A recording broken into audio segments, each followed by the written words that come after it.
Padre, gracias por este tiempo, la oportunidad que tú nos das de poder estar aquí reunidos en torno a tu palabra. Pedimos, Señor, que tú puedas obrar, que tu palabra, Padre, pueda ser atendida, que podamos prestar atención a cada una de las implicaciones del texto y que podamos, Padre, no solamente entenderlos, sino llevarlos a la práctica, Señor, aplicarlos a nuestra vida, a nuestro corazón, a nuestra realidad. Aunque eso, Señor, amerite cambios radicales, cambios drásticos, Señor, pero que podamos asirnos de tu palabra y que ella pueda confrontar nuestra vida, Señor.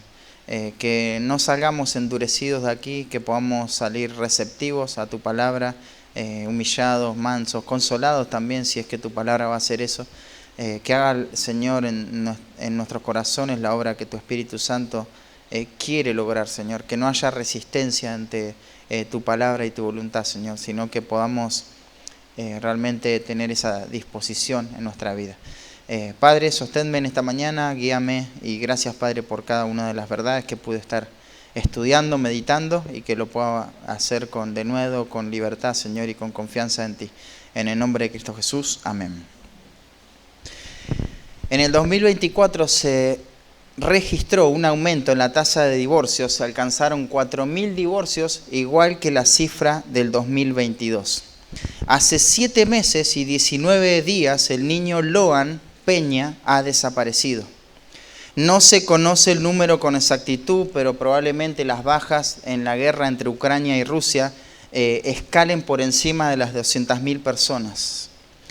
La obispa Marian Edgar Budde de Washington, durante un sermón que ofreció en la misa de la Catedral Regional, pidió misericordia para los niños gays, lesbianas y transgénero, e inmigrantes que temen por sus vidas ante el presidente de los Estados Unidos.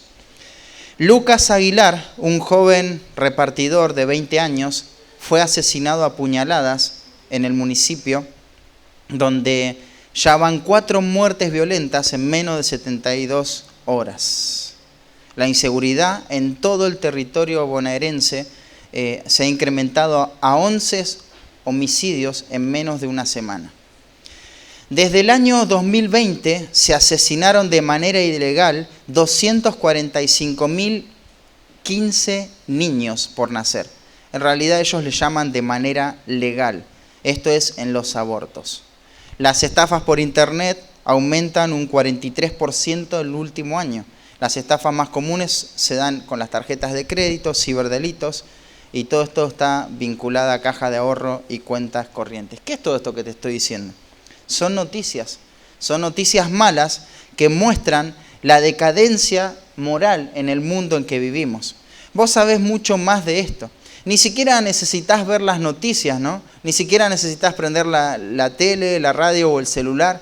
En el mismo contexto, en el mismo entorno, quizás hasta el entorno familiar, podés ver esa decadencia moral.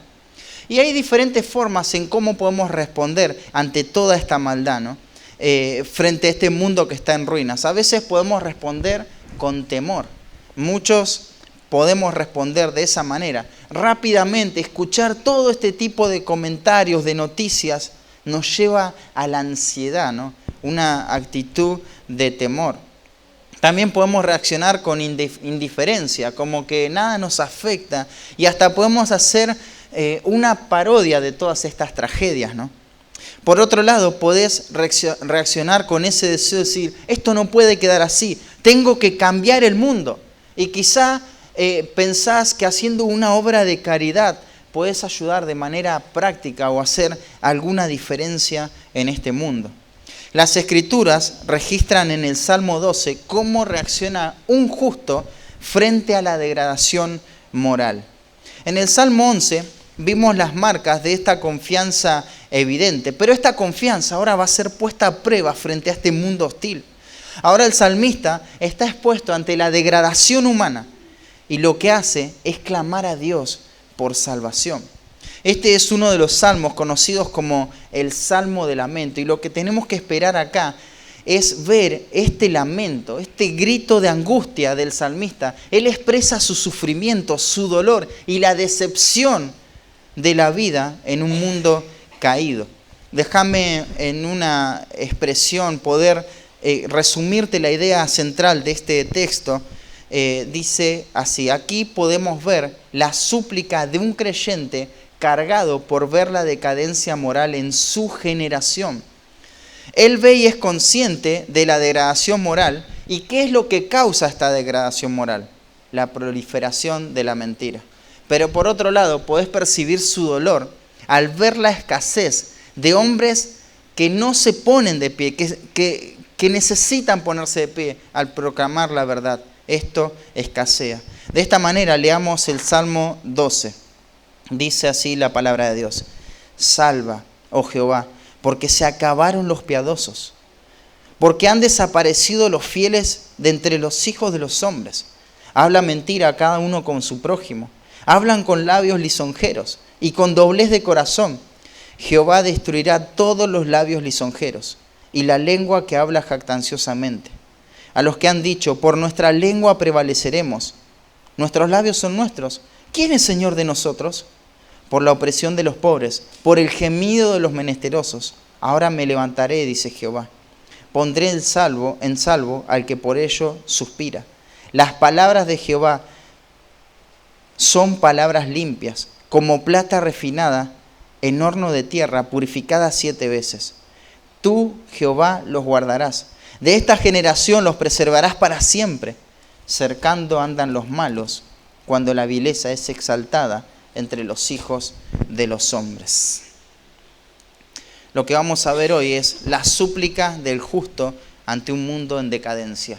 La súplica del justo ante un mundo en decadencia.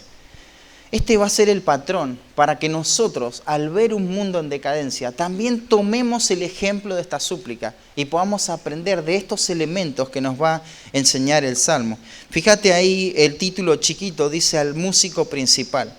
David va a dar esta canción al director de la alabanza, haciendo un énfasis en que las verdades y el sentir de este mensaje sean parte de la alabanza del pueblo de Dios. Esto es algo que tenemos que recordar una y otra vez. Al tener esta particularidad general en el Salmo, es fácil conectarlo con nuestra propia realidad en cuanto a sus implicaciones. Nosotros también, al ver un mundo en decadencia, esto es lo que tenemos que pensar, esto es lo que tenemos que ver y esto es lo que tenemos que clamar a Dios. Luego también dice que el Salmo debía tocarse con una nota específica y con cierto instrumento. En realidad este Salmo no nos deja ver tanto las circunstancias específicas cuando se compuso el Salmo.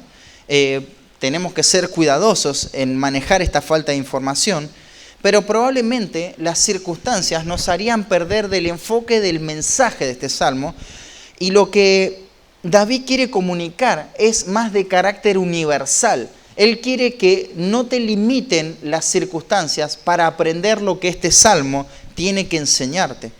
Por eso él entiende que este Salmo no solamente se aplica a su contexto, a lo que dio ocasión a este escrito, sino a la realidad de todo ser humano, a todas nuestras realidades.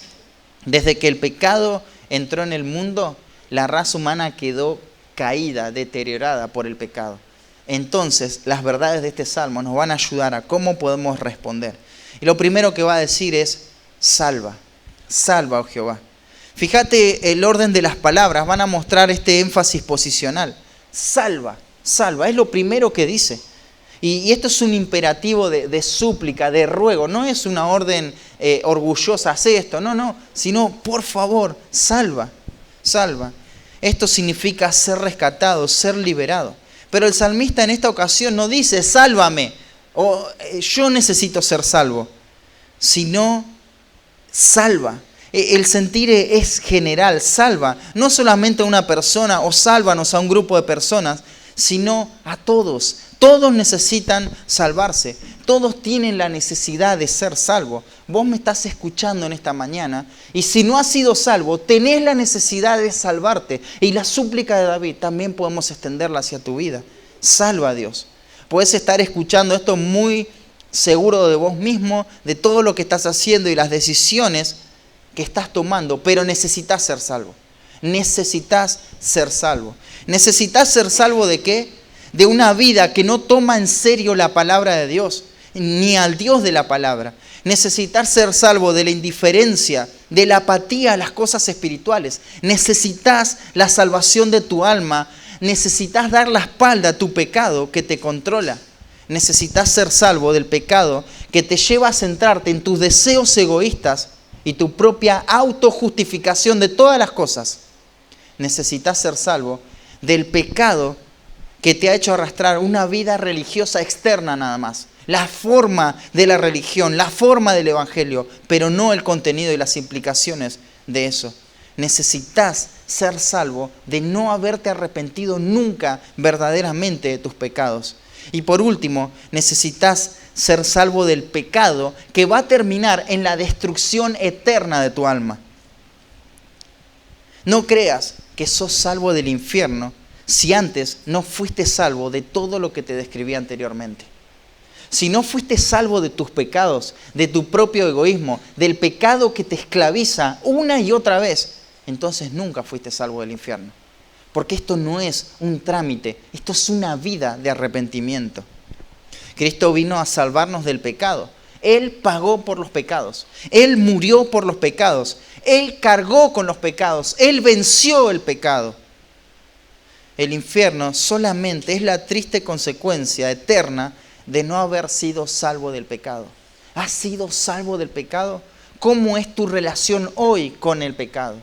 Para poder dar esa respuesta. Pero no el pecado abierto que todo el mundo puede ver. El pecado de tu corazón. El pecado de tu corazón.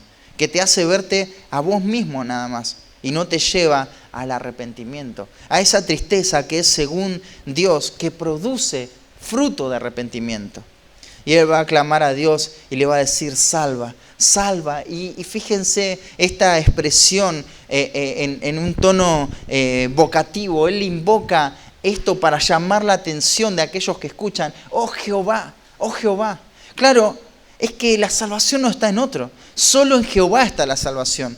Cualquier persona puede colaborar en diferentes necesidades o asuntos, pero nadie puede hacer nada sobre este asunto. Solamente Dios puede salvar.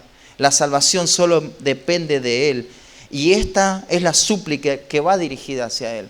¿Te acordás ahí en la adoración en Apocalipsis capítulo 7, cuando estas personas, esta gran multitud de pueblo redimido por Dios, va a alabar a Dios con una vestidura blanca, resplandeciente, con palmas en sus manos? Van a clamar a gran voz, o sea, con toda su energía. La salvación pertenece a nuestro Dios que está sentado en el trono y al Cordero. Solamente a Dios. Dios es el único que puede salvar. Y el salmista ve una gran necesidad en el mundo y lo primero que va a decir es, salva a Jehová. Él ruega a Dios. En primer lugar, porque sabe que en sí mismo no tiene la capacidad de resolver nada. No tiene la capacidad de resolver nada. Él no puede cambiar nada. No está en su poder hacer esto. Pero en Dios sí está y Él puede salvar. Eso es lo que deberíamos hacer en primera instancia al ver la decadencia moral del ámbito que nos rodea, hermanos. Antes de decir, yo voy a hablar con esta persona porque está viviendo mal, lo primero que tenemos que hacer es suplicar a Dios por esa persona que está viviendo mal. Señor, sálvalo. Señor, sálvalo. Antes de cualquier cosa tiene que estar esta salvación. Debemos clamar al Dios de nuestra salvación para que salve a otros. Hay un pasaje ahí en 2 Reyes capítulo 6, no lo busques, ilustra bastante bien el sentir de que la salvación está solo en Dios. ¿Te acordás ahí el rey de Samaria? Samaria estaba sitiada, o sea, no podía entrar alimentos, salir nadie. Los asirios la tenían sitiada, se estaban muriendo todos de hambre. Aún el estiércol se vendía como alimento. Imagínate lo que estaba pasando acá. Y ahí el rey se paseaba por los muros de su casa, de Samaria, y una mujer le grita, salva, rey, señor mío. Y él dijo en este tono incapaz, si no te salva Jehová, ¿de dónde te puedo salvar yo? Solamente Dios tiene la capacidad de salvar. Ya vamos a ir en un momento a Mateo capítulo 9, pero ¿te acordás? Ante toda esta necesidad, Jesús abre los ojos de sus discípulos y Él les muestra la necesidad, todas las personas que necesitan la salvación. ¿Y qué les dice Jesucristo? Rogad pues al Señor de la mies. Hay que suplicar a Dios, hay que clamar a Dios. Necesitamos suplicar con este corazón con el que lo hace David. Fíjate cómo introduce él. Él introduce su súplica con un corazón cargado, dolido por la degradación moral de las personas. No le da lo mismo que la gente decida cualquier cosa. Esto le afecta. Así, de esa manera, cada padre, cada madre debe rogar así por sus hijos mientras le predica el Evangelio, ¿no? Mientras los lleva al camino de la salvación. Deberían ser oraciones como: Señor, salva a mi hijo o hija, porque él o ella están corrompidos dentro de un mundo decadente. Ahora que es un niño, ya se puede ver lo malo que es, su rebeldía, su desobediencia, su rechazo hacia las cosas espirituales, su amor hacia el mundo, hacia sí mismo. Todo esto se hace manifiesto en esa insatisfacción cuando expresa que está aburrido. ¿Te das cuenta? Esto es amor al mundo, esto es insatisfacción para con Dios. Él se muestra como víctima, pero cuando dice eso es culpable de eso. Es culpable. Está perdido en sus delitos y pecados, sin importar la edad que tenga. Su corazón está en decadencia y cada vez se va adentrando más en la corriente de este mundo que está sumergido en la decadencia. Nada podés hacer excepto suplicar a Dios que lo salve y predicarle el Evangelio. Y predicarle el Evangelio fielmente. Y atender a cada una de tus obligaciones por las cuales Dios te va a pedir cuenta. Señor, salva a mi hijo, salva a mi hija, salva a mi hermano, a mi tío, a mi padre, a mi madre. Porque no muestran las marcas de un creyente verdadero. Ellos dicen haber creído, pero no se ve la salvación en sus vidas. Señor, sálvalo, porque cada vez se corrompen más. Señor, sálvalo, porque sí se ven marcas, pero se ven las marcas de una persona mundana, de una persona que prefiere la comunión con los del mundo. Hubo un reformador que era un hombre muy poderoso en la oración. No porque él tenía un poder en sí mismo, pero porque conocía al Dios a quien le estaba orando. Su nombre es John Knox. Una de las líderes de Escocia decía: temo más a las oraciones de este hombre que a todo un ejército armado que está acechando la ciudad. Él no se conoce mucho de sus predicaciones, aunque predicó muchísimo, pero en una ocasión oró de esta manera por Escocia: Señor, dame a Escocia o me muero. Claro, esto no es una amenaza hacia Dios, ¿no? Pero sí es el deseo de un corazón que está anhelando la salvación en su entorno, Y este clamor, claro, era alimentado por la misma Escritura, ¿no? En los últimos momentos de su vida pide a su esposa leer el capítulo 17 de Juan. ¿Te acordás lo que dice el capítulo 17 de Juan? Está la oración de Cristo, la intercesión por los suyos y por los que iban a creer. Está la súplica de Cristo mismo por este mundo que se pierde. Y él dijo estas palabras: es el lugar donde mi alma tiene su ancla. Después de decir eso murió. Este hombre fue conocido por ser un hombre de oración. Los creyentes claman a Dios al ver un mundo que se pierde. Y ahora vamos a ver 4 motivaciones o alicientes de este clamor del justo para suplicar a Dios en estas circunstancias. Entonces, la súplica del justo ante un mundo en decadencia, en primer lugar, es motivada por la necesidad de hombres fieles. Es motivada por la necesidad de hombres fieles. Versículo 1 dice: salva, oh Jehová, porque se acabaron los piadosos, porque han desaparecido los fieles de entre los hijos de los hombres. Se acabaron los piadosos, desaparecieron los fieles. Claro, los que tenían la responsabilidad de alzar la voz, de proclamar la verdad, están escondidos ahora. La idea es que se quedaron cortos en lo que se esperaba de ellos. Fallaron, fracasaron en esto. Cuando dice desvanecerse, es disminuir rápidamente o desaparecer. La idea no es que están extintos, sino que escasean. David lo expresa por medio de esta exageración. Es un recurso del lenguaje, ¿no?, que se llama hipérbole. Y esto transmite la urgencia y la necesidad de esto. Se necesitan hombres fieles. Al ver el declive moral David ve como necesario hombres fieles. Él no dice, bueno, tenemos que hacer esto, o estos son los programas o métodos que tenemos que incorporar por toda la degradación moral. Lo prioritario y lo urgente en esta súplica son hombres fieles. Claro, estas conciencias de estos hombres fieles están afectadas por el temor a Dios. Estos hombres van a decir no al pecado. Son hombres piadosos que van a priorizar lo espiritual, que no se dejan absorber por el materialismo, que están dispuestos a abandonar cualquier amor por sí mismo porque aman solo a Dios. Hermanos, tanto el mundo como la iglesia ya está saturada de hombres y mujeres superficiales, de carácter débil, que abandonan, que son inconstantes, indisciplinados, que se ofenden fácilmente por cuestiones triviales, pero que no se ofenden por el pecado, que no hace lo que se espera que hagan. Basta de estos hombres. Necesitamos hombres fieles y necesitamos clamar a Dios por estos hombres fieles. ¿Te acordás lo que Jesucristo dijo de Juan? ¿Qué saliste a ver al desierto? ¿Una caña sacudida por el viento? Es una pregunta retórica. La respuesta es no, porque empieza afirmando eso.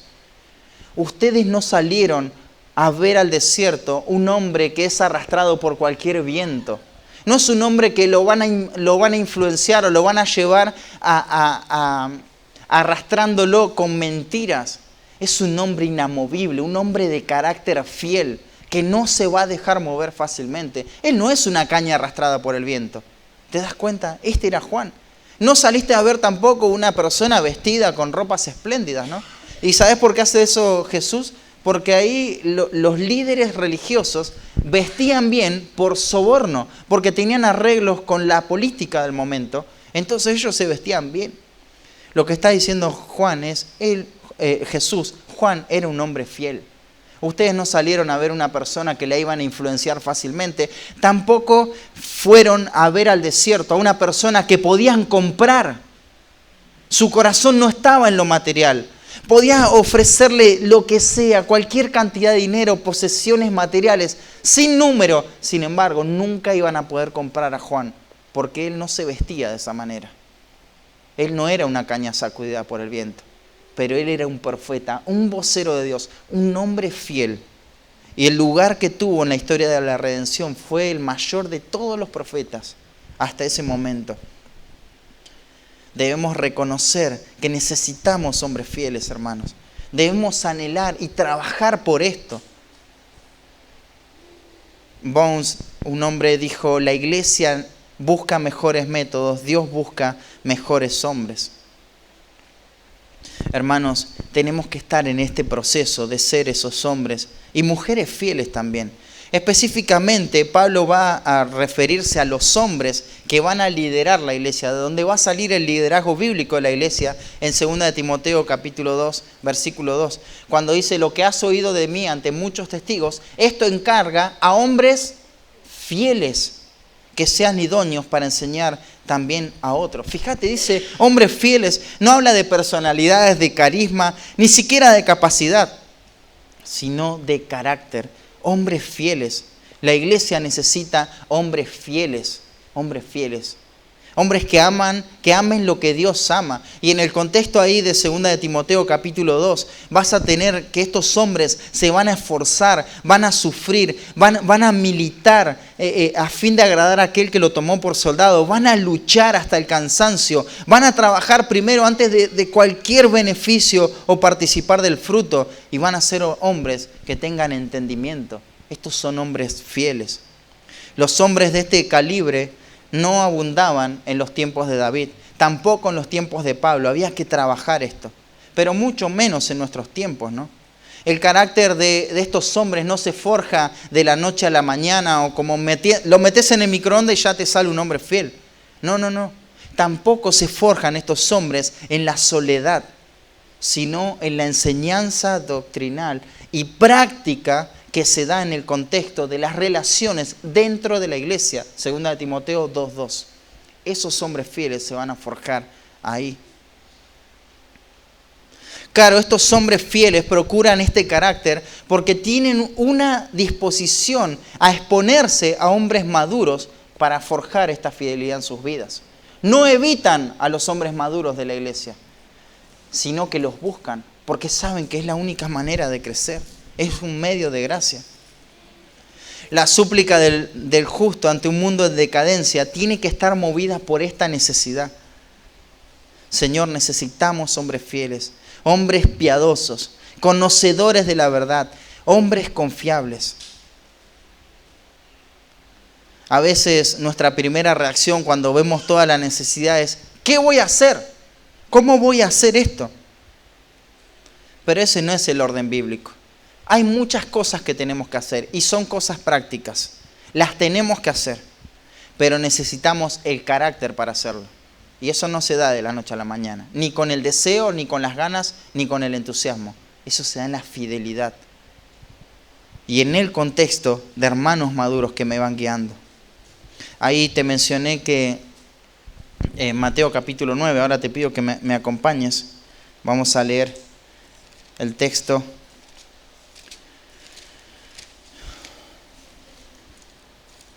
Mateo capítulo 9,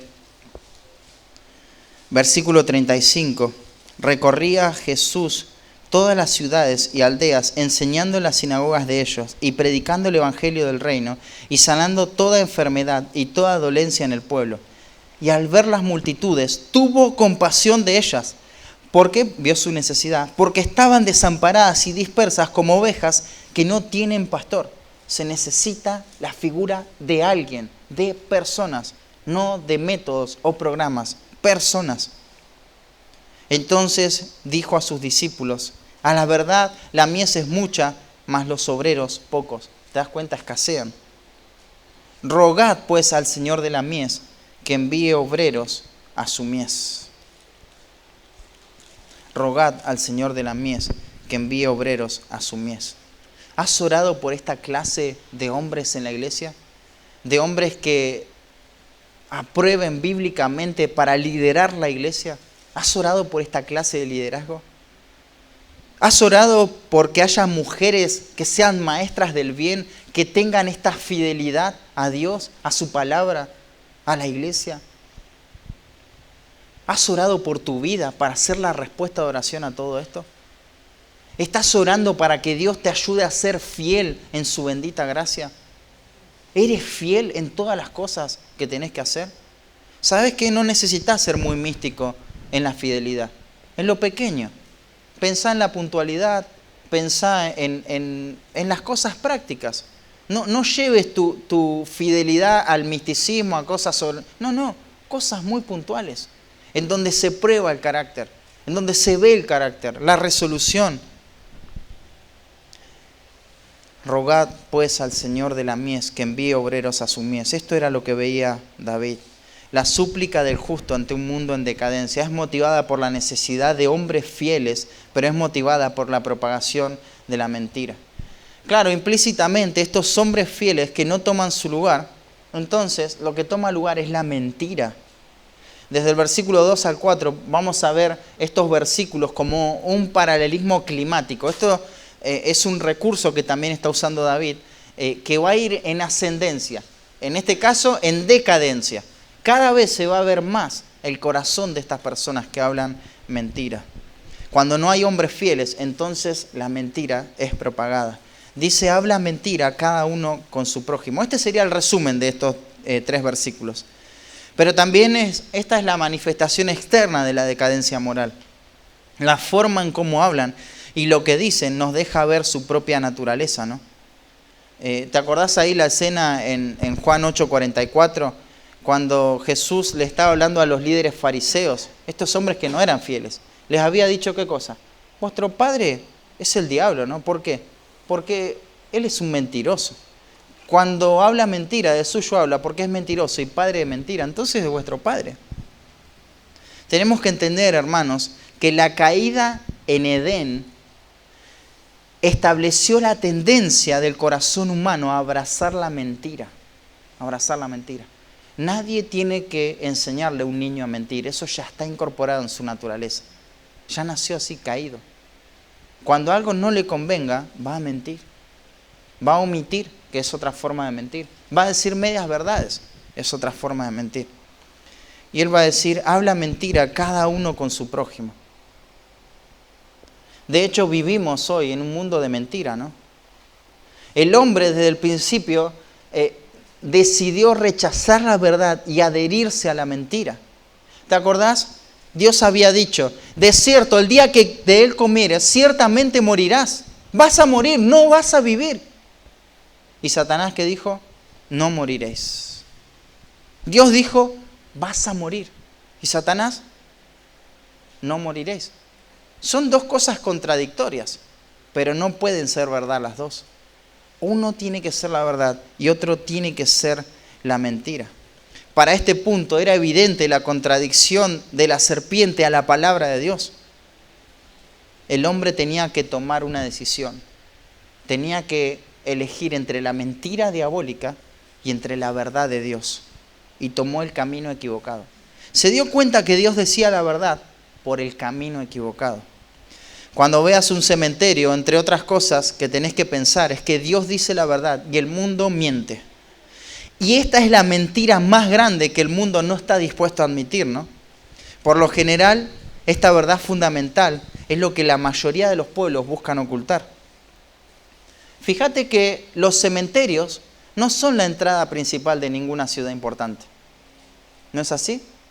No te recibe una ciudad importante, popular, con su cementerio. Mira, acá tenemos el cementerio, esta es la entrada. No, ¿dónde están los cementerios? Vos sabés que están en ciertos lugares, pero por lo general no los ves. Muy pocos cementerios se ven, están alejados de la ciudad. O están ocultos, están ahí. ¿Por qué? Porque esto se quiere tapar, pero es la mentira más grande. Ves una tumba y tenés que pensar esto. Dios dice la verdad, el diablo miente. Otro detalle que tenemos que tener en cuenta es, ¿cómo hago para saber si lo que estoy viendo o escuchando es una mentira o es verdad? ¿Cómo hago para darme cuenta de eso?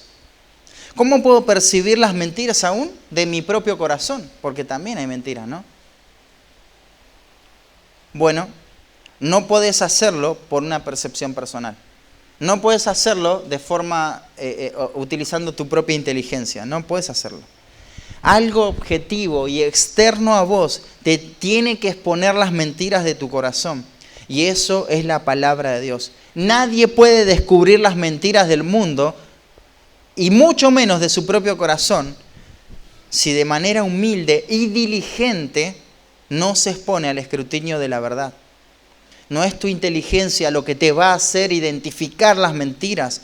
Ni siquiera es tu experiencia en la vida lo que te va a hacer evitar las mentiras. En realidad, con la experiencia podés escapar a mentiras que ya conoces, pero vas a abrazar otras mentiras que no conoces. Y vas a estar siempre de mentira en mentira. Pero la Biblia, que revela al Dios verdadero, expone cada una de las mentiras de este mundo y de tu corazón y el mío. Hermanos, cada vez que pecamos contra Dios, con nuestros hechos, de manera consciente o inconsciente, cada vez que pecamos con nuestras actitudes o motivaciones, es ahí donde creímos algo que no es verdadero. Abrazamos una mentira. Es ahí donde abrazamos esa mentira. Yo te pregunto y no me contestes. Es para que pienses nada más. ¿Pecaste durante esta semana? Pensá, ¿pecaste durante esta semana? Sí, ¿no? No me contesten. ¿Le confesaste a Dios ese pecado? Me imagino que sí. Ahora te pregunto, ¿qué mentira creíste? ¿Qué mentira le confesaste a Dios que te llevó a pecar? Porque una confesión bíblica tiene que ver con esto.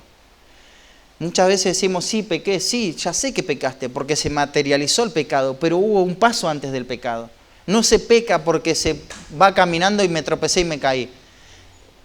El pecado es un desvío del corazón hacia la mentira del diablo y de mi propio corazón, alejándome de la verdad de Dios. Entonces el pecado siempre tiene que ser visto como un desvío del corazón. No son reacciones espontáneas pecaminosas. Eso es lo que se expresa, pero el pecado siempre, siempre es un desvío del corazón. Y tenemos que identificar qué mentiras creímos en ese momento que nos llevó a desviar nuestro corazón. Porque esa es la forma real de confesar bíblicamente y arrepentirnos. Hay mucho que decir sobre la mentira que podemos ver en un mundo caído, ¿no? Pero también mentiras que hay personas profesionales que mienten, ¿no? Lo puedes ver en este mundo denominado evangélico. Directamente son propagadores de mentiras, deliberadamente mienten. Mienten con la Biblia en la mano. Habla mentira cada uno con su prójimo. Pero me decís, yo no veo que todo el mundo esté mintiendo todo el tiempo. Alguien dice la verdad. Por ejemplo, ¿está lloviendo? Sí, está lloviendo. ¿No está lloviendo? No está lloviendo, ¿no? No es todo mentira. Pero el sentido de la palabra mentira acá es un poquito más amplio que eso. Porque este texto, esta palabra también se puede traducir como vanidad. La definición sería algo hueco, algo vacío. Y por ejemplo, ahí en Salmo 127 se traduce como vanidad. ¿Te acordás lo que dice? Si Jehová no edificare la casa, en vano trabajan los que la edifican. Si Jehová no guarda la ciudad, en vano vela la guardia, ¿no? El que la protege. O sea, si Dios no va a ser el que edifique la casa, no tiene sentido que yo me esfuerce por edificar la casa. Al final todo se va a caer. Si Dios no protege la ciudad, no tiene sentido que yo esté atento a algo que le pueda pasar a la ciudad. Al final todo lo voy a perder. ¿Para qué sirve guardar, edificar? Si Dios no lo va a hacer, es en vano. No tiene sentido. ¿Para qué hacer algo que no tiene sentido? Bueno, este es el sentido de la palabra mentira. Es decir cosas que no tienen sentido.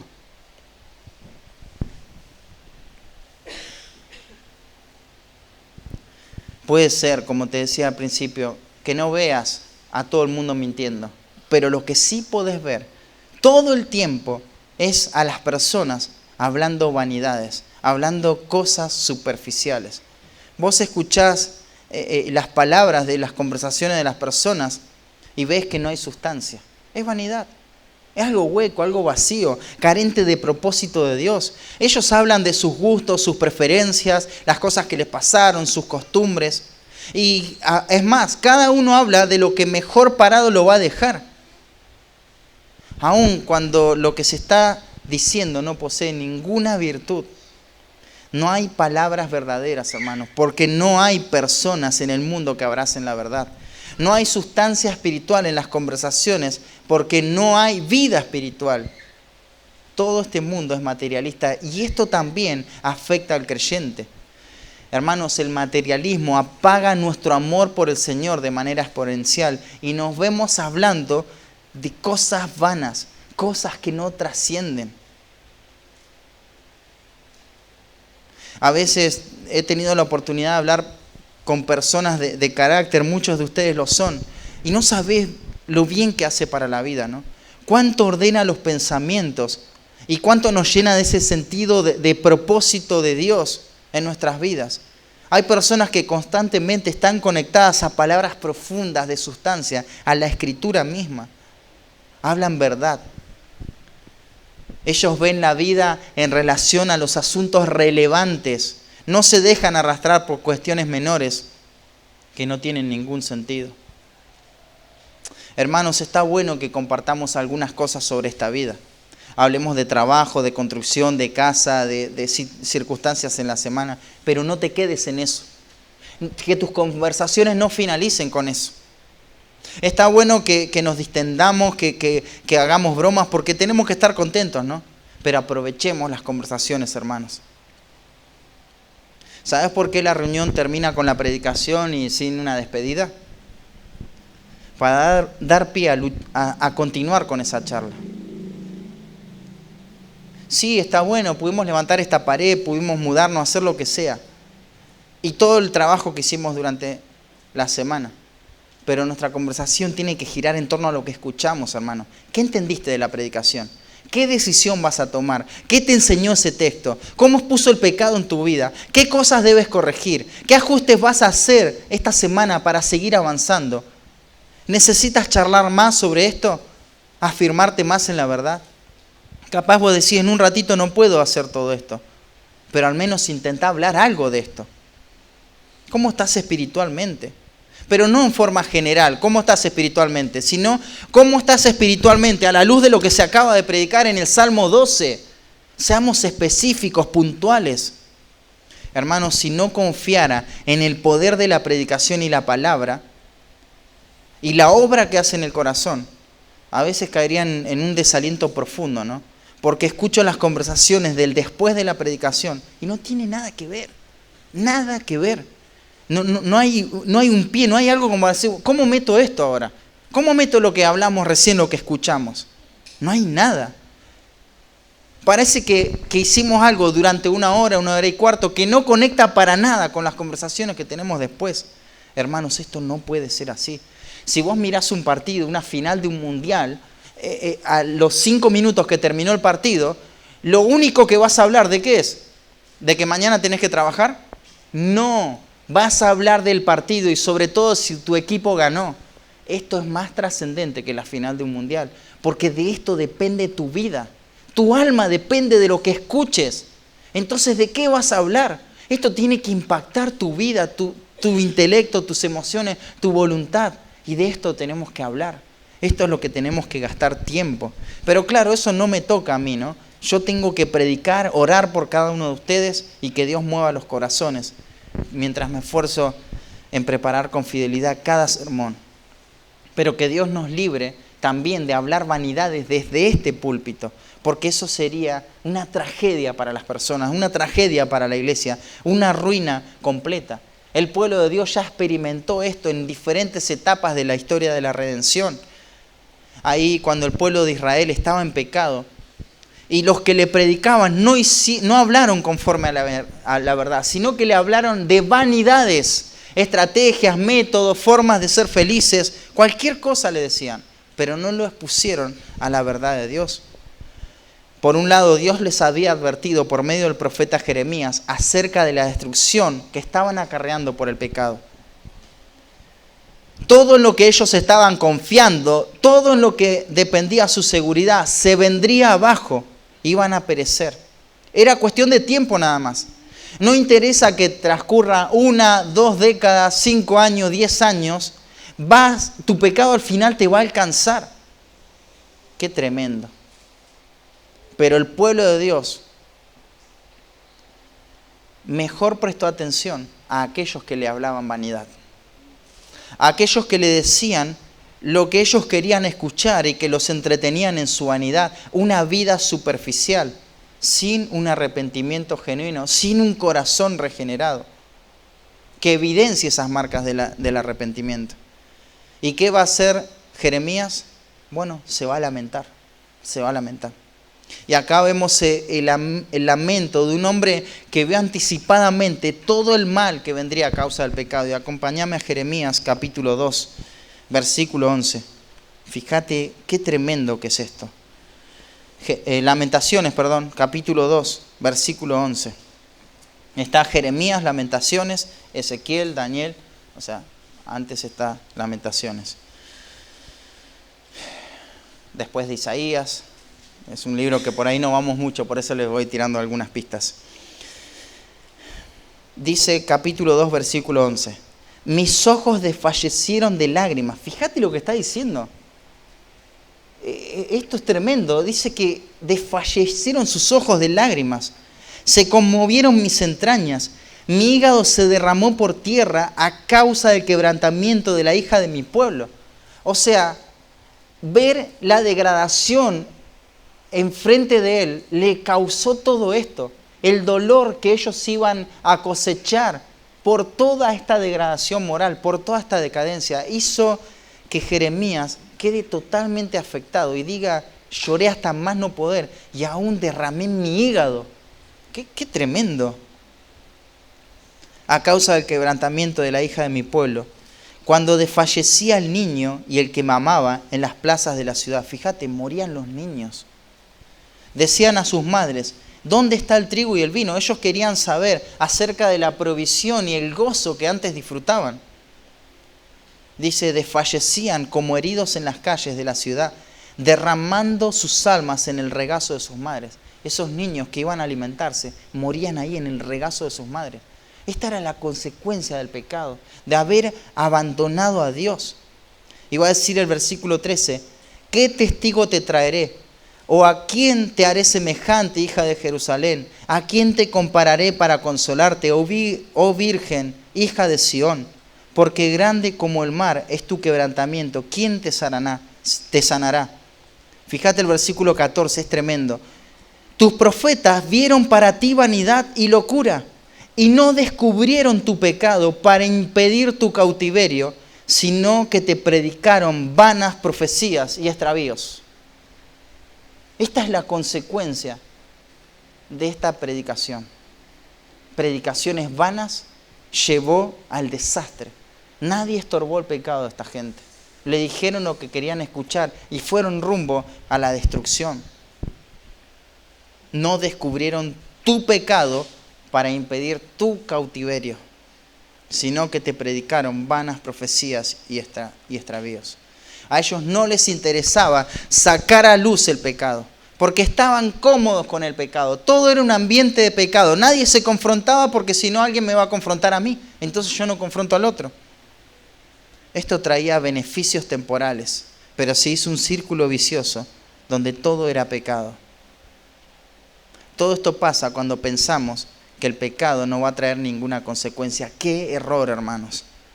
Pensar que las conversaciones vanas que tenemos, las conversaciones superficiales proyectadas en el tiempo no me van a traer consecuencias, que ocultar el pecado no va a dañar mi corazón, es un error, es una mentira. Dice el Salmo 11, hablan con labios lisonjeros, con doblez de corazón. Esto es la hipocresía de las palabras, ¿no?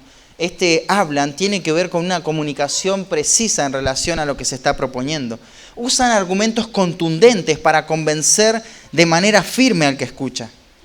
Ahí la palabra lisonjero es liso, es algo resbaladizo, es halagador, es adulador. Son palabras que no tienen ningún tipo de confrontación, palabras vanas. Todo está bien. No hay confrontación por el pecado de ningún tipo, todo es llevadero. Son personas positivas, ¿no? A lo mejor también puede interesarle advertir o decir algo a estas personas aduladoras, pero lo más importante es que ellos no queden mal al decir las cosas. Bueno, no me gusta decir nada, pero si tengo que decir algo, primero quiero quedar bien. Tengo que calcular eso. El que adula lo único que quiere sacar es un beneficio personal. No está dispuesto a perder su imagen y que lo quieran por decir la verdad. No está dispuesto a eso. Pablo decía, aunque amando más, sea amado menos. El labio adulador lo único que ama es su imagen. Halaga a otros para recibir ese mismo halago. Sea cual sea la decisión que la otra persona tome, lo único que me importa es quedar bien. Qué hipocresía cuando los creyentes se confrontan de esta manera. Cuando no les interesa la verdad en sí, sino que lo que está primando ahí es la imagen de la persona. Pero llegarán las consecuencias. Y el versículo 3 habla de eso. Dice, Jehová destruirá los labios lisonjeros. Jehová va a destruir a las personas que hablan así. Claro, dice los labios, ¿no? No a las personas. Pero en realidad se está omitiendo esto. Va a destruir a las personas y se habla del labio para enfatizar el pecado de estas personas. Esto también es un recurso del lenguaje. Y añade un concepto nuevo. Dice, y la lengua que habla jactanciosamente.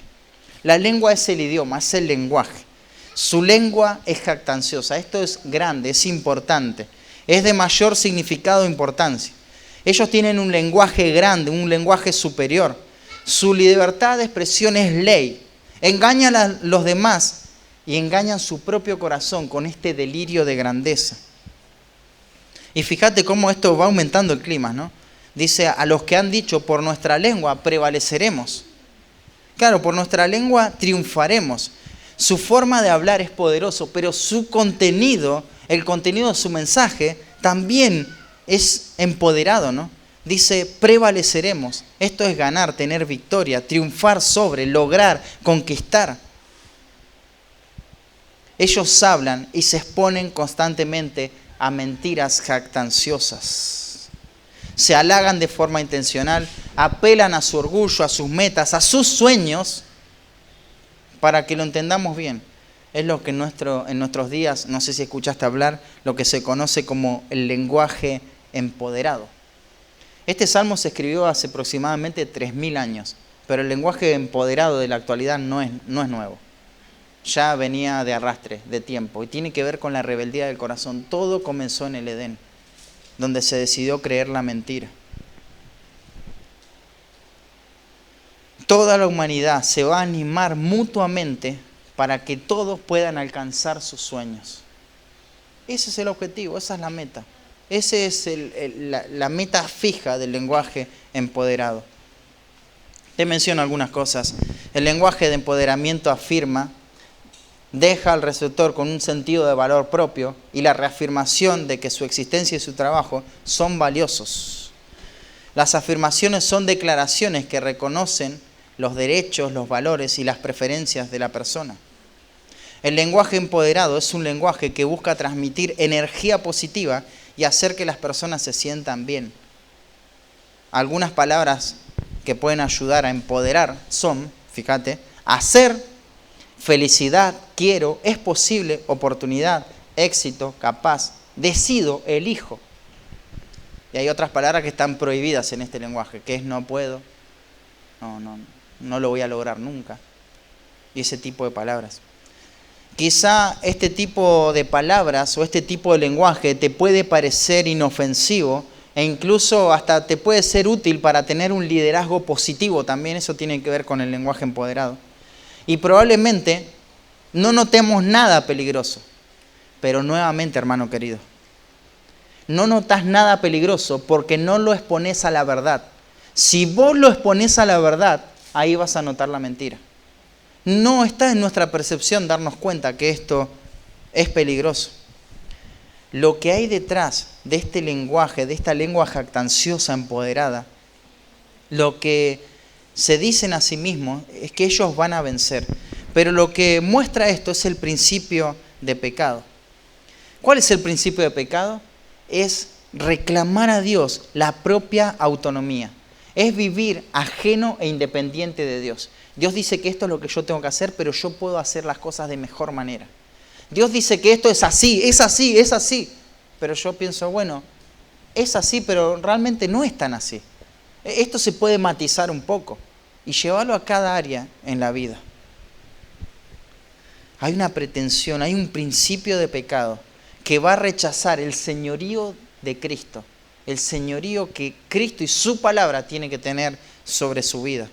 El lenguaje empoderado hace que el ser humano pretenda gobernar aparte de Dios. Y fíjate cómo lo dice el salmista, míralo en el texto. Nuestros labios son nuestros. Nuestros labios son nuestros. ¿Quién es Señor de nosotros? ¿Quién es Señor? ¿Quién nos va a gobernar? Nosotros decimos lo que queremos porque hacemos lo que queremos. Y nadie tiene derecho a decirnos lo que tenemos que hacer y cómo pensar y vivir. Esa es la raíz del lenguaje empoderado. Es ser Señor de mi propia vida. Esta es la libertad de expresión en su máximo estado, ¿no? Nuestros labios son nuestros. ¿Quién es Señor nuestro? Nadie gobierna, nosotros somos los propios amos. ¿Te acordás esa expresión que, bueno, se le atribuyó a muchos pensadores, ¿no? Sé el arquitecto de tu propio destino. Ese es el principio del pecado. Sé el arquitecto de tu propio destino. Vos definís tu destino, tu vida, todo lo que va a pasar en tu vida. Eso es lo que te lleva al lenguaje, esta lengua jactanciosa que habla mentiras constantemente.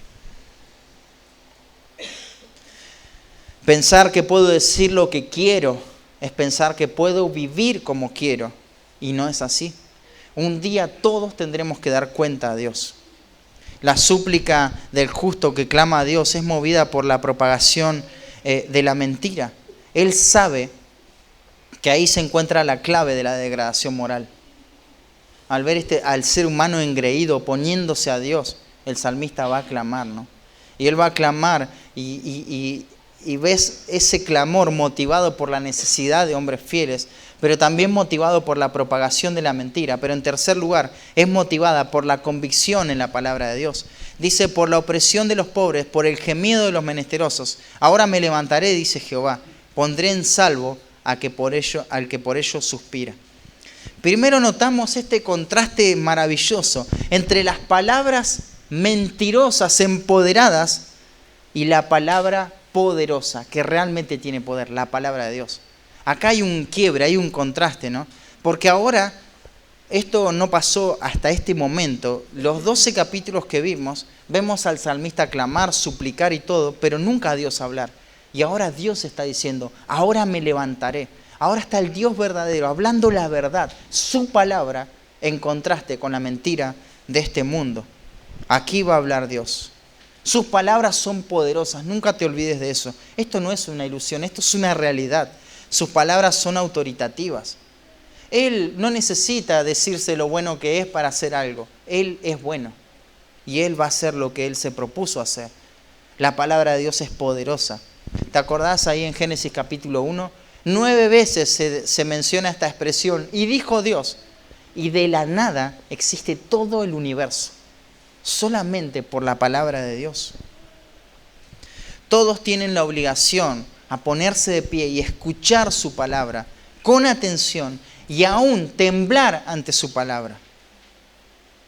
¿Te acordás cuando el pueblo de Dios recibe la revelación especial por medio de la ley ahí en Éxodo capítulo 20? Dijeron a Moisés, habla tú con nosotros y nosotros oiremos. Y no hable Dios con nosotros para que no muramos. Su palabra era poderosa. En ese monte había estruendos, relámpagos, un sonido de bocina que ensordecía. El monte se prendía fuego, humeaba. Todo el pueblo vio, tiembla ante Dios y pide esta intersección. La palabra de Dios es poderosa. Dios habla y esto es algo trascendente y no es superficial, no es vano. Algo más en este contraste, notemos que no son las palabras del justo contra las palabras del impío.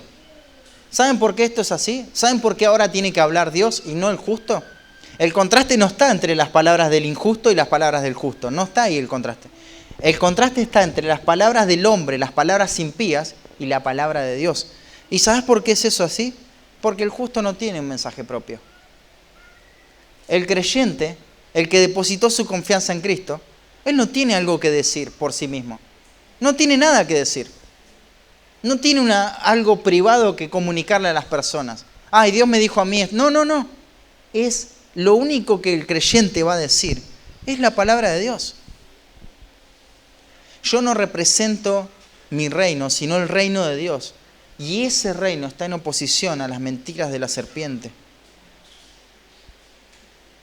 Claro, las convicciones del justo se hallan en la palabra de Dios.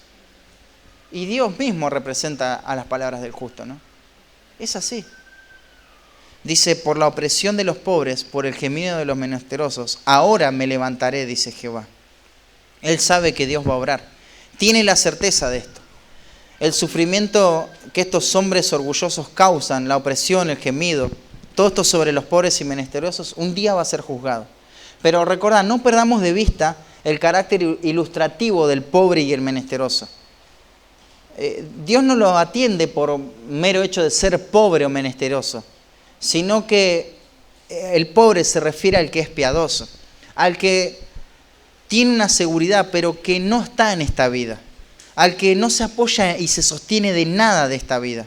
Sus convicciones están en otro lugar, sus convicciones están enraizadas en la palabra de Dios. Y Él va a decir, pondré en salvo al que por ello suspira. Este pronombre, ello, hace referencia al obrar de Dios. Él suspira para que Dios se levante. La expresión, ¿te acordás? Dios se levante, tiene que ver con que Dios afirme su carácter glorioso. Este justo suspira por esto, por la gloria de Dios en un mundo que no quiere vivir para la gloria de Dios. Él desea esto, Él suspira. Esta palabra suspirar es hablar, es derramar, dar testimonio formalmente. Es hablar en voz alta. Implica energía y celo en el discurso, en un ambiente formal o informal. Hay varios textos que nos muestran el uso de esta palabra. El salmista suplica a Dios porque conoce el carácter de Dios y confía en su palabra. Sabe que lo yo haré de Dios son una realidad irreversible en Él. El salmista suspira por esto, porque conoce la palabra de Dios y sabe de lo que está hablando. Claro, el salmista suspira, él respira las Escrituras, da testimonio de su verdad, lo hace en voz baja, lo hace en voz alta. Está preparado para dar las palabras de Dios en cualquier ambiente, en cualquier lugar, porque sabe de lo que está hablando. Y ahora nos va a dar la base de sus convicciones. El versículo 6 dice: las palabras de Jehová son limpias. Él puede definir la palabra de Dios de manera acertada y precisa. Y lo que hace es describir una realidad trascendente. Las palabras de Dios son así. ¿Son como? Limpias, limpias. Claro, las palabras de los hombres están inmersas en la suciedad del pecado.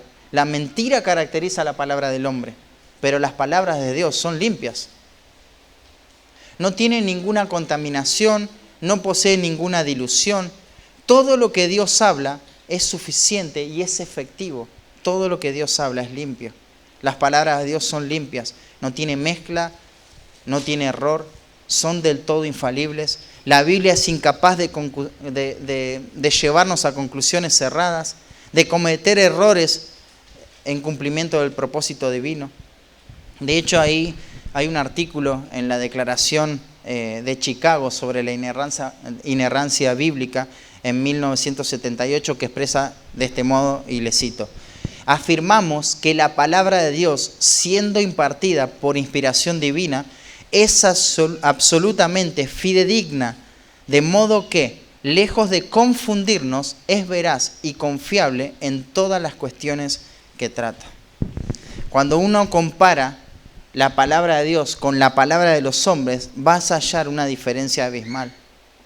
Mientras que los impíos son aduladores, son calculadores, manipulan, falsean la realidad para autojustificarse, llegan a ser personas impredecibles porque ahí no se sabe lo que piensan.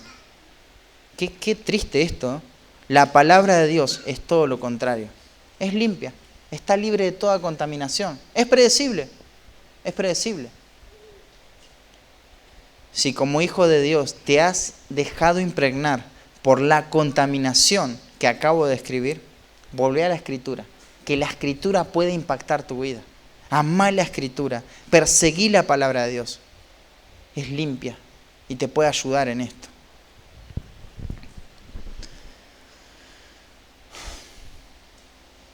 Es hora de que empecemos a recibir la Escritura, hermanos, como la palabra de Dios, como es en verdad.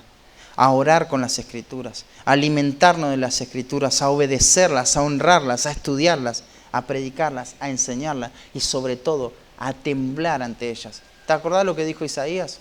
Yo voy a mirar al que tiembla ante mi palabra. ¿Temblás ante la palabra de Dios? Luego el salmista va a dar esta ilustración de su pureza, ¿no? Dice: como plata refinada en un horno de tierra, purificada 7 veces. Claro, los plateros van a utilizar los mejores recursos para procesar esta purificación rigurosa, ¿no?, sobre los metales. Lo que hacía es meter los metales, la plata, en un tipo de horno para consumir la escoria, para separarla y consumirla. Todo lo que no es plata se va a consumir. Y la Escritura está libre de toda contaminación. Y esto asegura su preservación. Te estoy leyendo un texto que se escribió hace más de 3000 años. ¿Cómo te suena eso? La Escritura se preserva. Vos decís: no, pero esto no es actual. No, porque tiene relevancia actual. Es eterna la Escritura. La Escritura se ha preservado. El Salmo 19:9 dice: el temor de Jehová es limpio, que permanece para siempre. Dios soberanamente preserva la Escritura en los cielos. Y es pura, es perfecta. No importa el tiempo que pase o lo que se trate de decir en contra de la Escritura, su preservación y pureza están aseguradas. Hermanos, muchos han intentado socavar la pureza de las Escrituras y esas personas no terminaron bien. No terminaron bien. Puedes después investigar. Hoy muchos malinterpretan la Escritura, la sacan de contexto y hacen decir a la Biblia lo que quieren que diga. eso aún más es más peligroso. Y eso va a traer mayores consecuencias. No seas de esas personas que estudian de manera superficial las Escrituras. La Escritura es limpia. Es tu responsabilidad y la mía poder llegar a esa pureza, poder ver y disfrutar de sus implicaciones. ¿Cómo están tus convicciones sobre la Escritura? El texto nos muestra la infalibilidad, la inerrancia bíblica. ¿Entendés de lo que estoy hablando? Necesitamos conocer la Escritura para tener convicciones firmes en la Escritura y poder defender la verdad de Dios. Entonces, ya vamos terminando, dice, la súplica del justo ante un mundo en decadencia es motivada por la necesidad de hombres fieles, es motivada por la propagación de la mentira, es motivada por la convicción en la palabra de Dios, pero también es motivada por la fidelidad de Dios, por la fidelidad de Dios. Dice, tú Jehová los guardarás, de esta generación los preservarás. Fíjate que esto no es un pedido, acá no está suplicando el salmista, acá está contemplando, acá está observando la realidad. El tiempo de los verbos guardar y preservar sugiere la continuidad de la acción. No es que Él los guardó o en algún momento los va a guardar, sino que de manera continua los guarda. Esto es continuo. Dios los ha guardado y los va a guardar siempre. El salmista descansa en la fidelidad de Dios. Pero ¿de qué Dios va a guardar a los justos? ¿De qué es lo que los va a guardar? ¿De que no les pase un accidente o que no les roben o que no se les prenda fuego la casa? No, de eso no se refiere al Salmo eso. Los va a guardar de esta generación que prolifera mentiras, de conversaciones superficiales. El justo va a ser guardado de todo este tipo de mentiras. Y esto es tremendo. Una de las pruebas externas de un hijo de Dios, según la carta de Santiago, es que su lengua está controlada por el Espíritu Santo. Y asimismo, los que no son creyentes no pueden refrenar y controlar su lengua. Terminan como todo hombre en este mundo, impotente ante la destrucción de las palabras. No van a ser guardados, van a ser arrastrados por esta generación de mentiras, de hombres mentirosos, de impíos, de lenguas empoderadas, de esa ilusión que pretende que sus palabras tienen poder. Pero el justo depende del Señor, porque sabe que el Señor lo va a librar. Claro que aunque esto es una obra de Dios, el creyente no es pasivo, ¿no? El creyente va a tener que en forma activa identificar las mentiras de su corazón para creer la verdad. Va a tener que saber entender e interpretar lo que está viendo en el mundo, la decadencia, por dónde pasa la mentira. Él no es un ignorante entre las propuestas de entretenimiento que le ofrecen a sus hijos. Él sabe lo que hay detrás de eso. ¿Sabés lo que hay detrás de todas esas cosas? El hombre entendido que ama la verdad puede percibir la mentira y está atento a todo, a todo. La música, dibujos animados, películas, él va a ver todas estas cosas. Pero nuestro texto va a enfatizar esta parte divina, ¿no? Y va a decir, por último, cercando andan los malos cuando la vileza es exaltada entre los hijos de los hombres.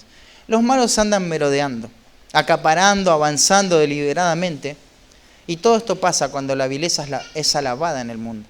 Claro, los malos no tienen límite si lo que está mal se toma por algo bueno. Ellos están tranquilos, ¿no? Ante tanta maldad, ellos no se ven mal. Es interesante que el ser humano corrompido nunca quiere estar solo en esa corrupción. Siempre quiere arrastrar a otros. Siempre busca que otros se mofen del pecado. Pero aún en eso el justo depende de Dios. El justo depende de Dios. Él suplica y termina calmando su corazón. Esta oración va a dar alivio a su alma. Ahora el salmista confía y expresa esta realidad. Bueno, Dios nos va a guardar de esta generación. Sí, se acabaron los piadosos. Sí, la gente habla cualquier cosa, cualquier mentira, se adulan, hablan con lenguas empoderadas, pero gloria a Dios, gracias a Dios, su fidelidad. Él va a guardar al justo. En Proverbios 35 dice que toda palabra de Dios es limpia, es escudo a los que en él esperan. En Romanos 8:31 dice, ¿qué diremos si Dios es por nosotros? ¿Quién contra nosotros? Dios nos va a guardar de esto, ¿no? El justo descansa en la fidelidad de Dios. El creyente suplica a Dios porque ha gustado de su fidelidad. Cuando vos gustás de esa fidelidad de Dios, podés ver un mundo caído y suplicar a Dios por salvación de un mundo caído. El último texto al que te quiero llevar es a Filipenses 2, versículo 14. Te llevo a ese pasaje porque conoces bien el contexto, pero ahora entendiendo un poquito más en cuanto a la escasez de hombres fieles, en cuanto a las mentiras que se propagan, esto tiene que llevarnos a cuidar aún más nuestra lengua, nuestras palabras, ¿no? Y dice Filipenses capítulo 2, versículo 14, haced todo sin murmuraciones y contiendas. Haced todo sin murmuraciones y contiendas. ¿Te das cuenta del valor de las palabras?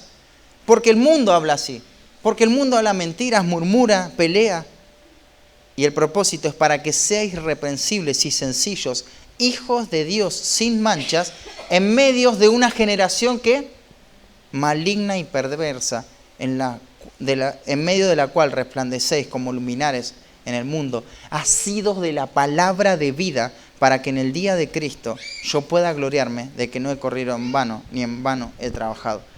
Solo mirás el pasaje y te das cuenta de las implicaciones similares que hay en el Salmo 12. Habla acerca de la palabra de Dios, que tenemos que confiar en la palabra de Dios. Habla acerca de esta generación maligna y perversa, de la cual vamos a ser guardados, siempre y cuando no nos dejemos arrastrar por las palabras mentirosas, las murmuraciones y contiendas de esta generación maligna y perversa, ¿no? Vimos la súplica de un creyente cargado al ver la decadencia moral en su generación. Este justo va a suplicar a Dios. Le afecta lo que ve. No le da igual ver un mundo que se pierde en la degradación moral.